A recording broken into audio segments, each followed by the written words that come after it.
It's just for tax purposes, Tom continued, his tone softening as he noticed my hesitation. You're always talking about being smart with our finances. This is the best move for our family.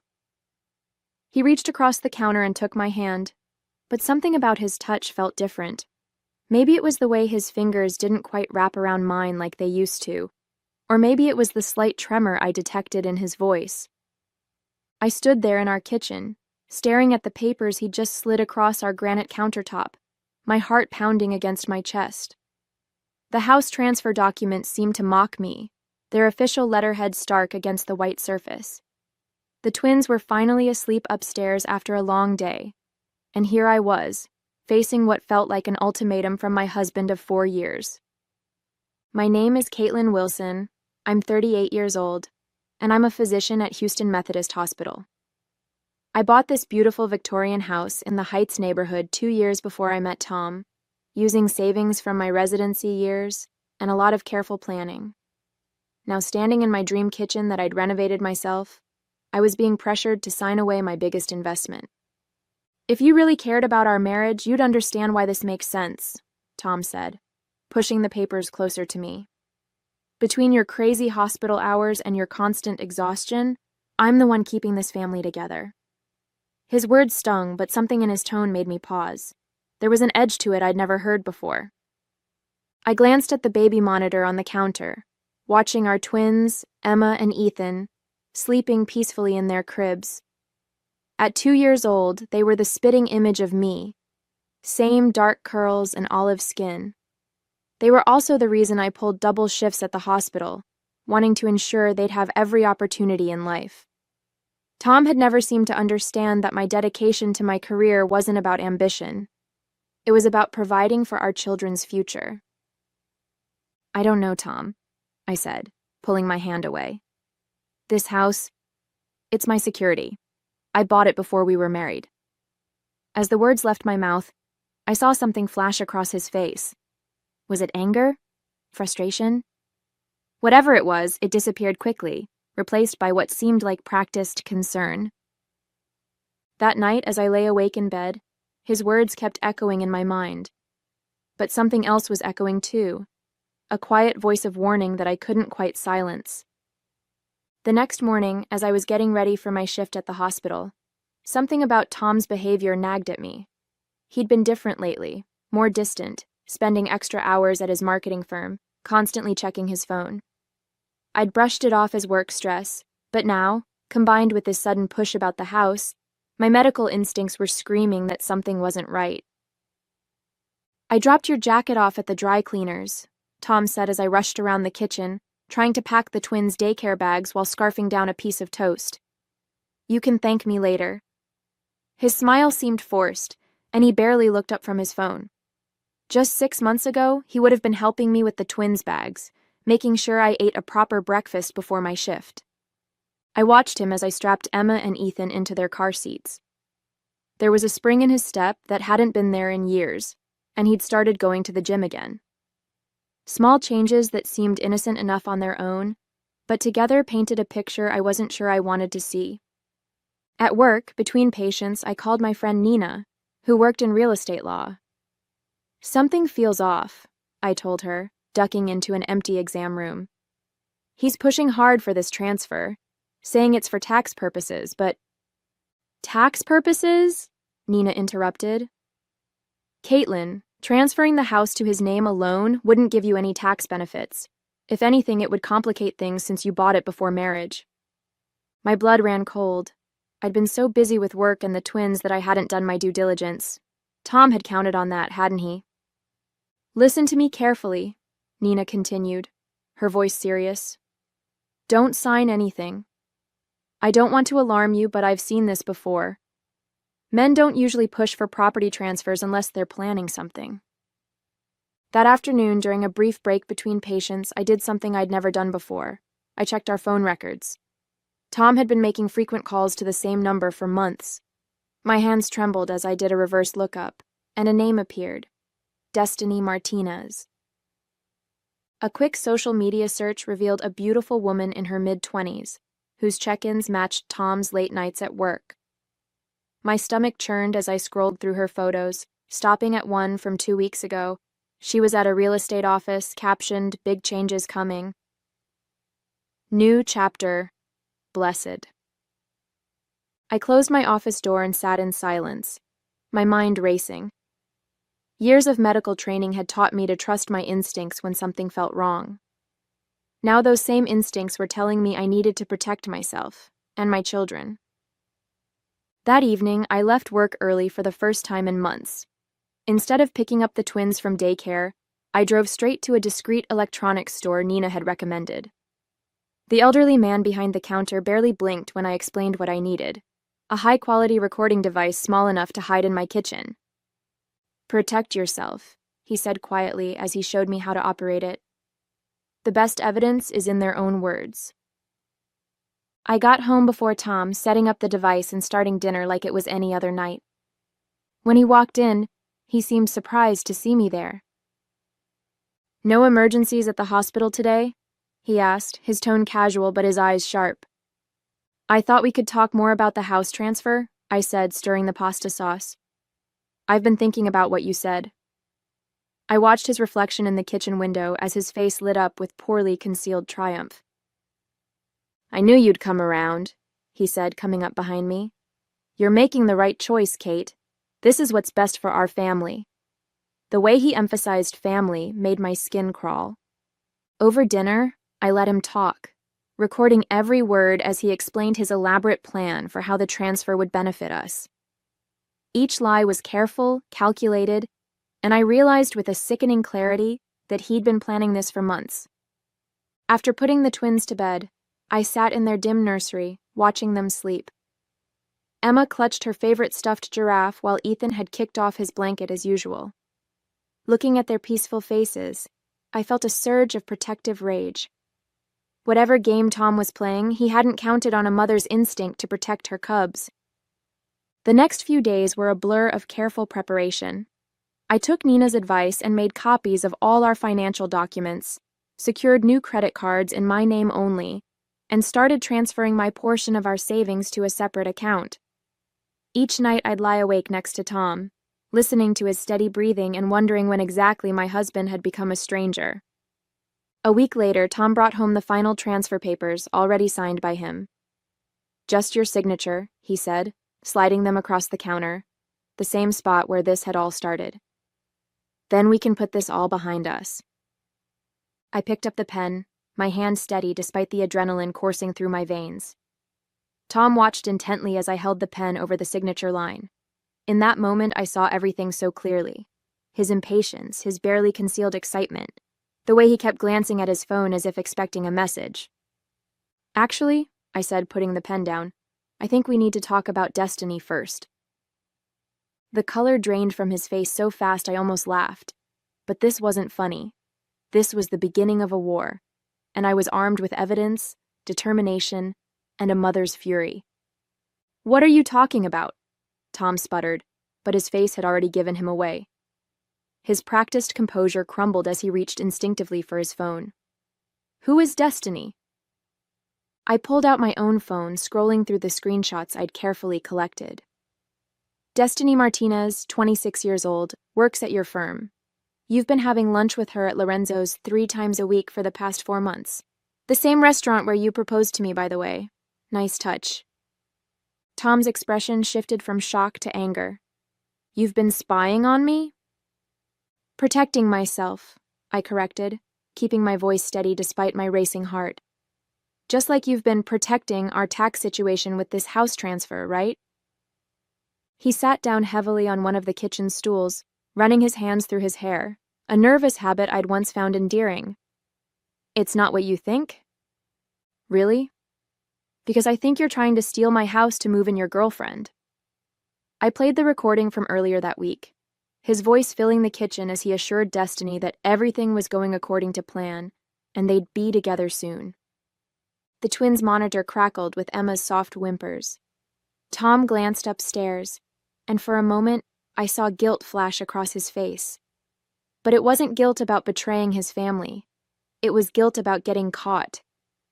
"You don't understand," he started, his tone shifting to the placating one he used with difficult clients. Things between us haven't been right for a long time. You're always at the hospital, the twins barely know you. Don't you dare! I cut him off, my voice low but sharp. Don't you dare use our children to justify this. I work to give them a future.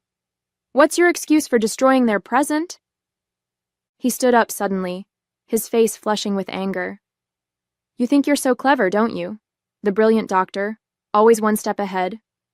But you have no idea what it's like living in your shadow, being the guy who married up. Destiny appreciates me. She understands that you're trying to steal my house? I interrupted. The house I bought before I met you? The house where our children took their first steps? Our lawyer said, your lawyer, I corrected. The one you've been meeting with behind my back. Nina warned me about him. He has quite a reputation for helping husbands hide assets during divorces. Tom's face went pale. You talked to Nina? I talk to a lot of people, Tom. I may be busy with work, but I'm not stupid. I pulled out another stack of papers, bank statements, phone records, emails I'd recovered. Did you really think I wouldn't figure it out? That I'd just sign away my children's home because you batted your eyes and mentioned taxes? The baby monitor crackled again, this time with Ethan's cry joining his sister's. Tom moved toward the stairs, but I blocked his path. Don't bother, I said coldly. I'll take care of our children.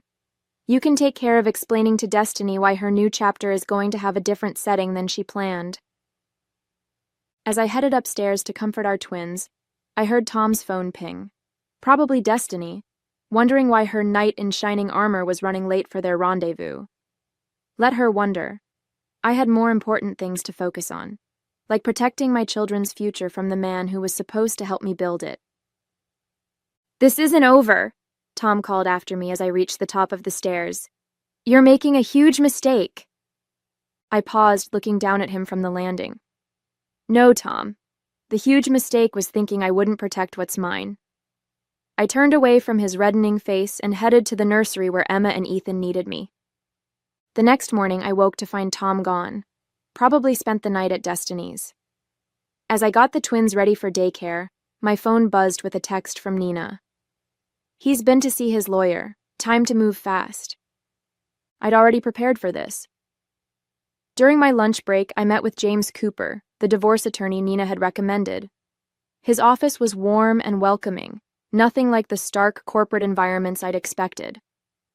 Dr. Wilson, he said, reviewing the evidence I'd gathered. I have to say, I'm impressed. Most clients come to me after the fact. You've given us everything we need to get ahead of this. I had good instincts, I replied, watching as he examined the recordings. Better than good, he smiled. These recordings are clear evidence of intent to defraud. And the paper trail of his meetings with that other attorney? Well, let's just say judges don't look kindly on premeditated asset hiding. As we discussed strategy, my phone lit up with messages from Tom. We need to talk. You're being unreasonable. Think about the twins. Each message more desperate than the last. He's realizing his plan is falling apart, James observed. Be prepared. This is when they often get nasty. He was right. That evening when Tom finally came home, his nice guy facade had completely crumbled. You think you're so smart, he sneered, storming into the kitchen where I was feeding the twins their dinner. But you've just ruined everything. Destiny and I could have been reasonable about this. Let you stay in the guest house, keep things civil for the kids. I couldn't help but laugh, which only enraged him further. The guest house? In my own home? Our home, he shouted, making Emma jump in her high chair. I've lived here for 4 years. Dada mad? Ethan asked, his little face scrunching up with worry. Dada's just tired, I soothed, shooting Tom a warning look. And he's leaving for a while. Like hell I am, Tom growled, but his voice was quieter now, conscious of the twins watching. Actually, you are, I said calmly, pulling out another document from my bag. This is a temporary restraining order. My attorney filed it this morning after you threatened me via text. You have 1 hour to pack your things." "You can't do this," he whispered, his face ashen. "I already did. And Tom?" I met his eyes steadily. "Destiny's welcome to you. But this house? The one you tried to steal from your children? That's mine. And if you think I won't fight you with everything I have, you clearly never knew me at all." He stood there, mouth opening and closing like a fish out of water, as the reality of his situation finally sank in. The unraveling of his perfect plan was written all over his face. An hour later, I watched from the nursery window as Tom loaded his bags into his car. He kept looking back at the house, as if he still couldn't believe his plan had backfired so spectacularly. The twins played quietly with their blocks behind me, blissfully unaware that their father was leaving. "Bye-bye?" Emma asked, noticing me at the window. "Yes, sweetheart. Daddy's going bye-bye for a while." I hugged her close, breathing in her baby shampoo scent, letting it ground me. The next few weeks were a blur of legal meetings and hospital shifts. Tom launched a full-scale attack through his lawyer, demanding half of everything, including the house. But James was ready for him. "Did you see his face when we presented the recordings in court?" James asked during one of our meetings. "He thought he was so clever, but he never considered you might be smarter." The evidence was damning. Not only had we proven his intent to defraud me of my premarital asset, but we'd also uncovered something even more disturbing. Tom had been embezzling from his marketing firm to fund his lavish dates with Destiny. "Our forensic accountant found everything," James explained, spreading out bank statements across his desk. "He's been cooking the books for months, probably to maintain the lifestyle he promised Destiny." The irony wasn't lost on me. All those times Tom had complained about living in my shadow, about feeling inferior to my success, he'd been creating his own downfall. When Tom's firm discovered the embezzlement, they pressed charges. Destiny, it turned out, had no interest in a boyfriend facing criminal charges. She dumped him via text. I know because he showed up at the house drunk one night, waving his phone and begging to come home. "You did this to me," he shouted from the front yard, forcing me to call the police. "You've ruined everything." As the officers led him away, I felt a strange mix of pity and relief. The man I'd married, the father of my children, had become someone I didn't recognize. Or maybe he'd been that person all along, and I'd been too busy to notice. The divorce was finalized faster than I expected. Tom, facing legal troubles with his firm, couldn't afford a lengthy court battle. He signed away any claim to the house in exchange for more favorable custody arrangements, supervised visits twice a week. "You've handled this incredibly well," Nina told me over coffee, weeks after everything had settled. "Most people would have fallen apart." I watched Emma and Ethan playing in my backyard. My yard, my house, my victory. "I had to stay strong for them," I said. And honestly, Tom underestimating me was his biggest mistake. "And Destiny?" Nina asked. "Any idea what happened to her?" I smiled, remembering the last bit of gossip I'd heard. "Apparently she's dating her real estate agent now, the one who was supposed to help her move into my house." We both laughed at the irony. Later that night, as I tucked the twins into bed, Ethan asked, "Mama sad?" "No, baby," I said, kissing his forehead. "Mama's not sad at all." And for the first time in months, I truly meant it. The aftermath of my divorce from Tom brought unexpected blessings. The biggest surprise wasn't that I could manage everything on my own. I'd always been capable of that. It was discovering how much easier life became without the constant strain of Tom's deception weighing on me. My career flourished. Without Tom's subtle undermining and passive-aggressive comments about my hours, I found renewed passion for my work. I was promoted to chief of emergency medicine, something Tom had always said would be impossible while raising twins. The twins adjusted better than I'd feared. At first, I worried about how they'd cope with the changes, but children are remarkably resilient. Their supervised visits with Tom became less frequent as his legal troubles mounted. He eventually took a plea deal for the embezzlement charges and moved to Dallas after serving his sentence. Destiny, I heard through mutual acquaintances, had moved on to another wealthy target. Sometimes I wondered if she ever realized how close she'd come to being trapped in Tom's web of lies. In a way, she'd dodged a bullet, though I doubt she saw it that way. My house, the one Tom had tried so hard to take from me, became a true haven. I renovated the twins' rooms, planted a garden, and created the home I'd always envisioned. Every mortgage payment felt like a victory, a reminder of how I'd protected what was mine. Nina teased me about dating again, but I was content focusing on my children and career. There would be time for romance later. For now, I was enjoying the peace that came with knowing I'd not only survived Tom's betrayal but emerged stronger. One quiet evening, as I sat on my porch watching Emma and Ethan play in our front yard, I reflected on how different life had become. The twins were racing around, their laughter echoing through the neighborhood, the same yard where Tom had stood that night, drunk and raging about how I'd ruined his life. I'd recently heard through the hospital grapevine that Tom and Destiny had briefly reconnected in Dallas, only to split again when she discovered he was still on probation and working as a junior copywriter at a small agency. His fall from grace had been spectacular, from marketing executive to convicted felon, from family man to cautionary tale. The irony wasn't lost on me that his desperate grab for my house had cost him everything: his career, his freedom, and most importantly, his relationship with his children. The twins now barely remembered their daily life with him. He'd become the dad they saw occasionally on weekends, always trying too hard with expensive gifts and forced enthusiasm. "Mama, look!" Emma called out, proudly showing me a cartwheel while Ethan clapped. These were the moments that mattered. Not the house, not the victory over Tom's schemes, but the simple joy of watching my children grow and thrive.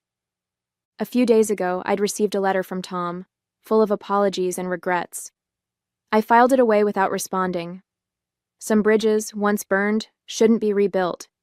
Instead, I focused on building new ones, strengthening my bonds with my children, my career, and most importantly, my self-respect.